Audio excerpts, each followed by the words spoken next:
Hello and welcome.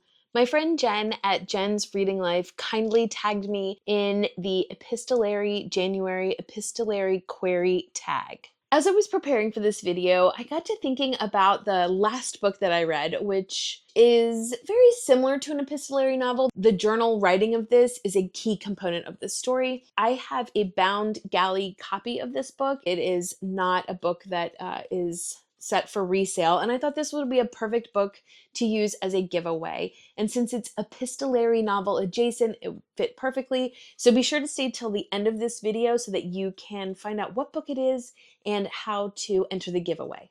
So the epistolary query tag means that I've got 10 questions to answer in this video.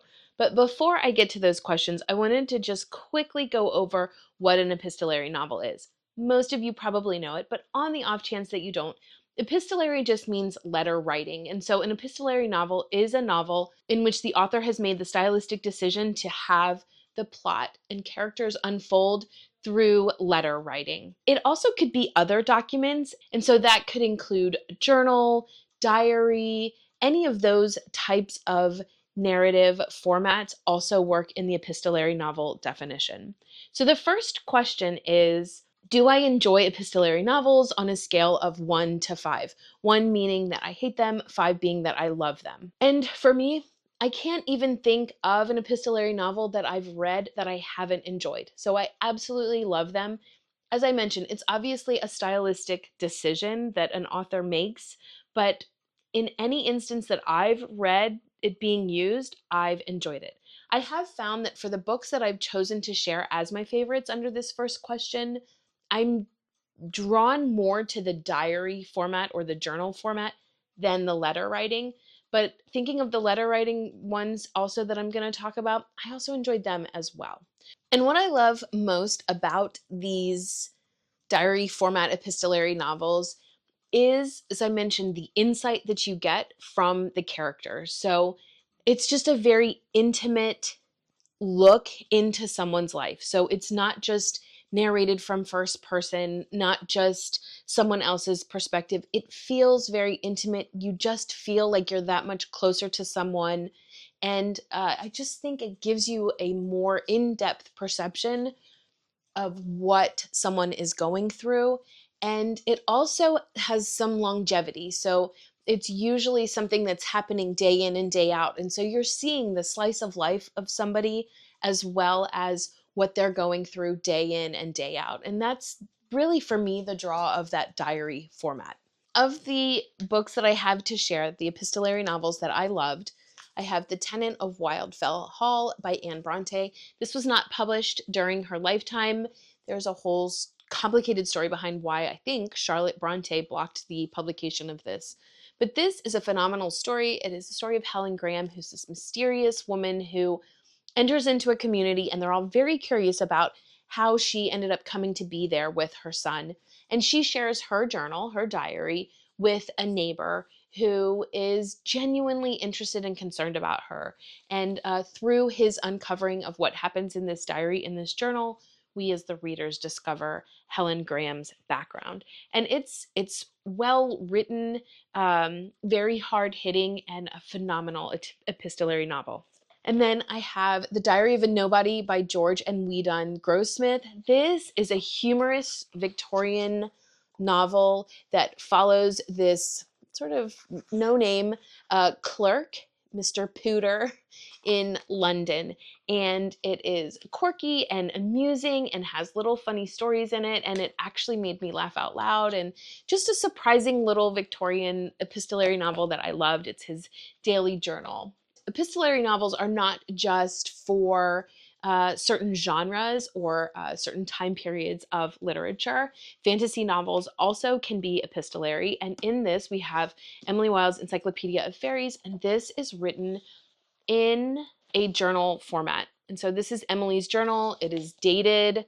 We learn everything that we need to know about this story through Emily's journal and through her perceptions and insights. And this is a phenomenal series. And so again, just a unique way in which the epistolary novel can cross over many different genres. Question number 2 is, what adaptation of epistolary novels have you seen or enjoyed, or what adaptations would you like to see? So I think for me, the two that I've seen that I have liked the most are 84 Charing Cross Road by Helen Hanff. This is just such a sweet novel. It is actually real letters that were exchanged between Helen Hanff, who was a famous author, and a man who worked in an English bookshop. So she was interested in purchasing some books from him, and they ended up having a correspondence that lasted years. She actually went over at some point into England to meet his family. There's a second book actually after this. So this movie has Anthony Hopkins and Anne Bancroft, and it's just really great. I love it. The book, I would recommend reading it first before seeing that, but it's great to watch together. And then I love the Guernsey Literary and Potato Peel Society. This is by Mary Ann Schaefer and Annie Barrows. This story, if you haven't read it, I highly recommend reading the book. But in this, we follow a community of people who live on Guernsey Islands. They were impacted in a unique way in World War II. And there's a community of people who created a book club out of necessity. And there are letters and correspondence between a woman who wants to come and find out more about this book club that happened during World War II after the fact. And so she's corresponding with people in the community. She comes and visits with them. And the book is phenomenal, but I think the movie is equally phenomenal. So these are two really great adaptations of epistolary novels that I've loved. The next question I found really difficult, and that is, what literary character do I wish I could correspond with? And I mean, I feel like it's just an infinite amount of literary characters that I would be interested in corresponding with. But as I sat and stared at my bookshelves, I just thought really long and hard about the characters that impacted me, not just now and not just in my childhood, but from a span. And also characters that really were so impactful when I read about them that it changed, not to be dramatic, the trajectory of my reading life.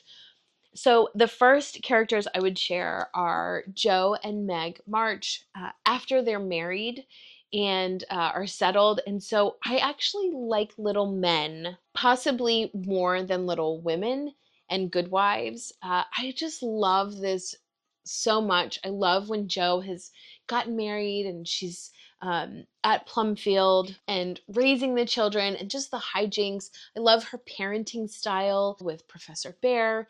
And I just would love to correspond with her about life.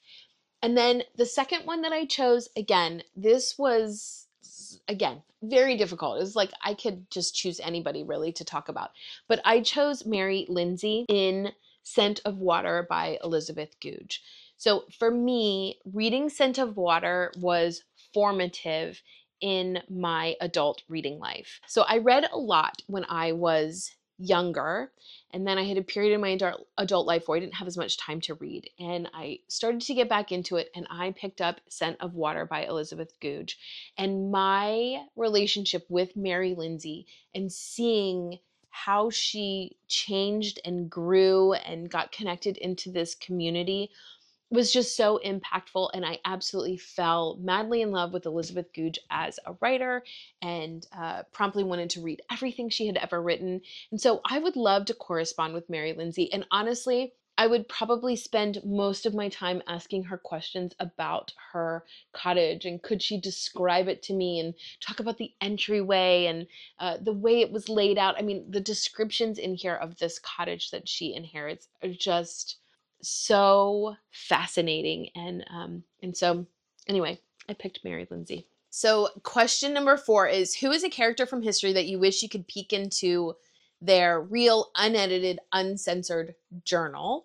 As I was doing this, I used this Her Story, which is 50 women and girls who shook up the world, to kind of look through, because again, choosing one person in history, there's just an infinite number of people that I would love to read their journal and get more insight into. So one of the people that I chose was Beatrix Potter. Well, as I was researching for this, I discovered that she actually has journals that I could read. So that has now moved to my TBR.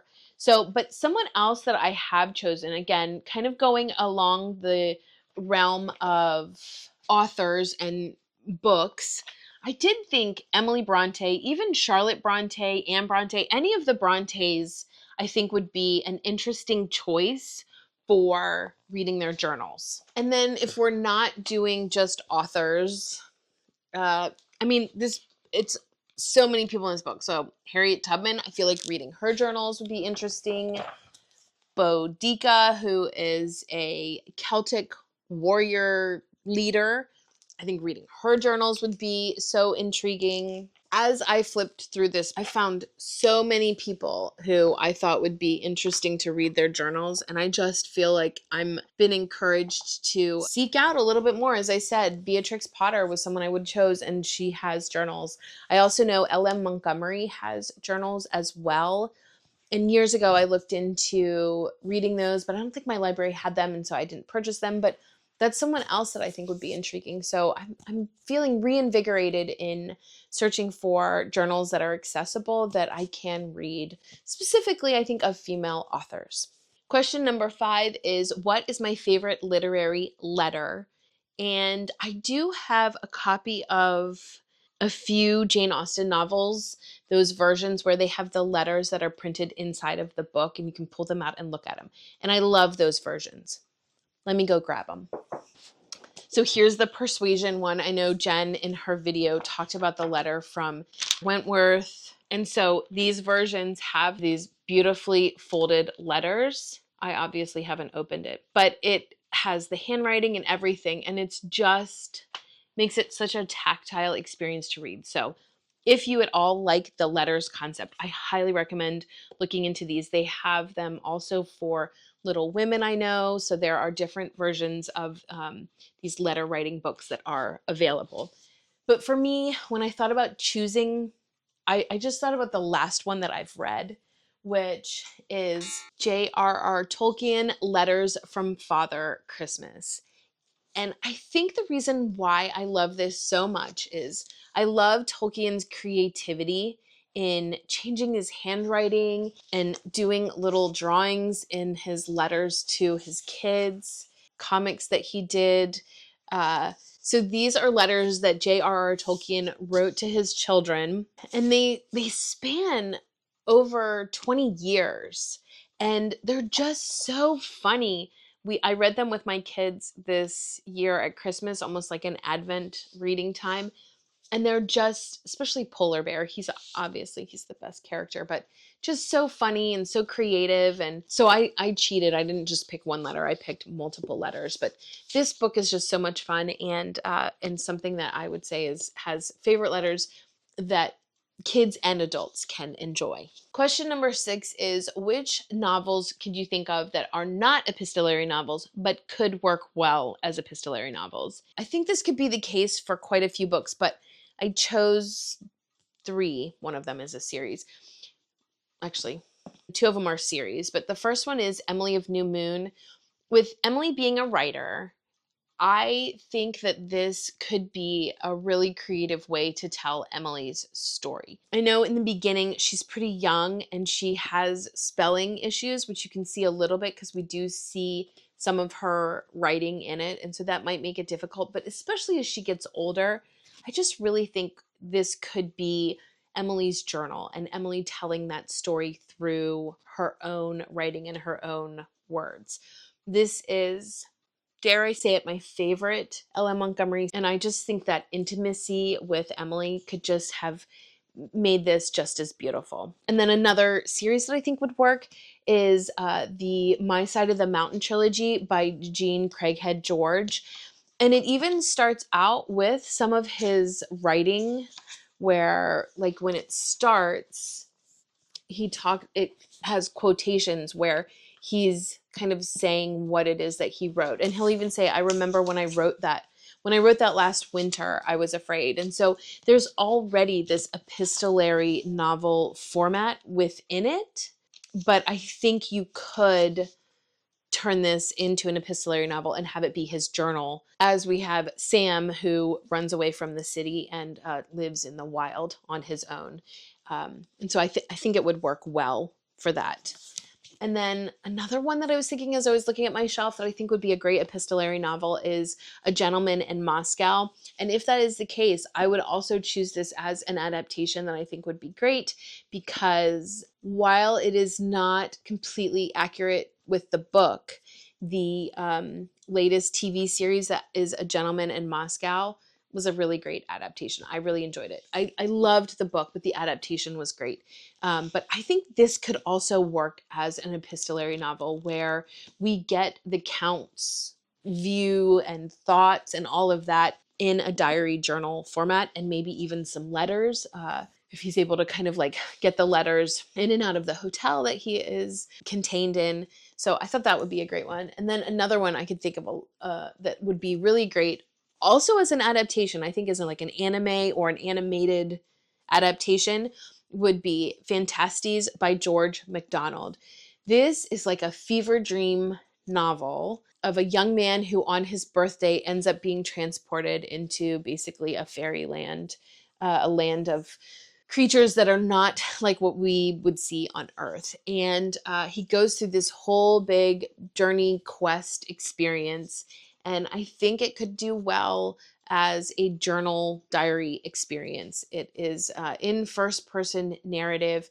You do really, it really does already feel like a journal, but I think it could have been done in a more solid epistolary novel format and still be just as intriguing. The next question is, which epistolary novel do you wish you could reread for the first time? And I have two. So the first one I have to share is Jean Webster's Daddy Longlegs. This has a bit of a twist in it. And so it's one of those books where once you read it, it's obviously still enjoyable, but you already kind of know the twist, the spoiler in it. So you can see it's in letter format. This is about a young lady whose name is Judy, and Judy gets chosen to be sent to a college, and she starts writing letters to Daddy Longlegs, who is her benefactor. And again, there's a little bit of a twist in it. Once you know that, then I think you read it with a different viewpoint. So I think rereading it again for the first time and not knowing kind of what ends up happening would be fun. And then the other one is one that just captured my heart this last autumn, and that is The Woman in White by Wilkie Collins. I love this book with my whole heart. We read it for the Cozy Reader book club and during Victober. And again, I just think that rereading it with not knowing the mystery and having it all be uncovered was just so much fun that getting to experience that again for the first time would be so phenomenal. So question number 8 is, if you were a character in an epistolary novel, what would your stationery look like?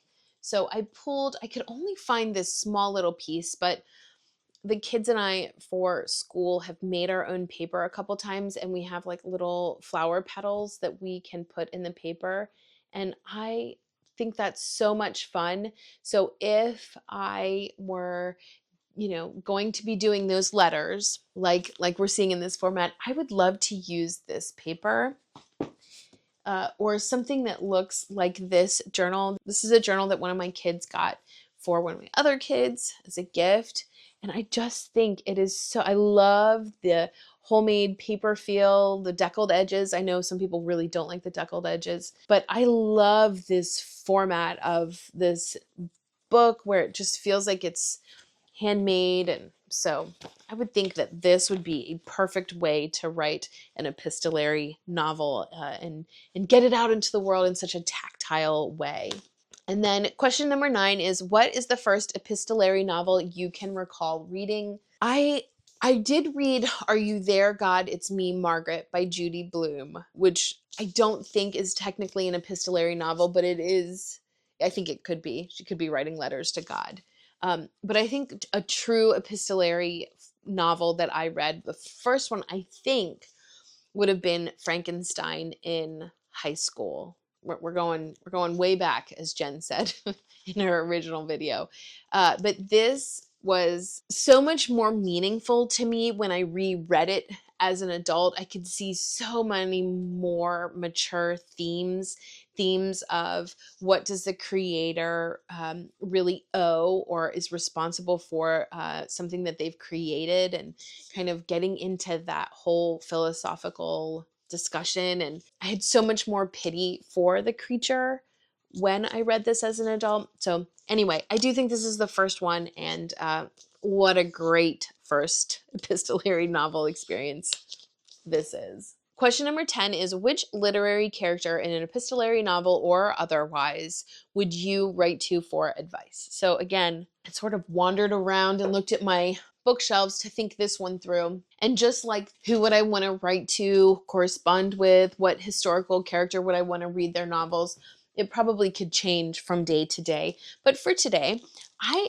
chose The Harvester by Gene Stratton Porter as the book that contains the character. And the character is David Langston. And the reason why I would want to write him about advice is David is a man who knows everything there is to know about plants in his area. He actually developed the idea to plant little plots of these medicinal plants and herbs in the woods in their natural habitat, and then harvest them. He takes them into town and he sells them to the local apothecaries and pharmacies and doctors and people who have need of it. And he has so much knowledge of how plants can be used for health purposes that I felt like I should take notes on this when I was reading this. And so maybe it's really technically Gene Stratton Porter that I would write. I just think the knowledge of Gene Stratton Porter through David Langston is just so untapped, and I would love to write and correspond and learn and soak up as much as I could about how nature can be used for our health.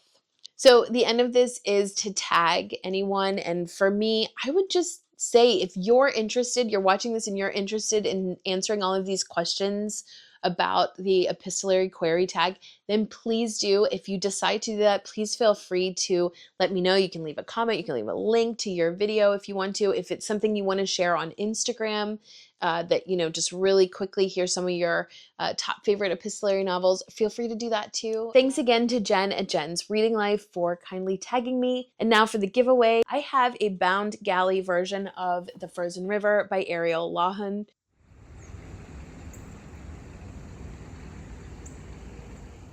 And so since this novel really relies on journal writing, we actually see the main character's journal kind of in a different font throughout the story, and it is a key component to the story. I thought that this would be a perfect time to give this book away as part of this epistolary query tag. So if you're interested in entering the giveaway, just leave a comment down below of your favorite epistolary novel, or which one of the ones that I've shared today that you're interested in reading, and then put a little letter emoji in there with a comment so that I know that you want to enter the giveaway. And then of course, also please be subscribed to my channel as well. The giveaway will end February 7th, 2025. And unfortunately, I think for ease of shipping, I am going to just keep this within the United States. And unfortunately, I'm sorry to anyone international who's watching this and might want to enter the giveaway. I am not going to be shipping it internationally. So I think that's all there is to say about the giveaway. It's been a while since I've done one, but I also would just love to hear from you anyway, even if you don't want to enter the giveaway, to hear what your favorite epistolary novels are, or any comments that you have on any of the books that I've shared in this video. Thanks so much for watching, and until next time.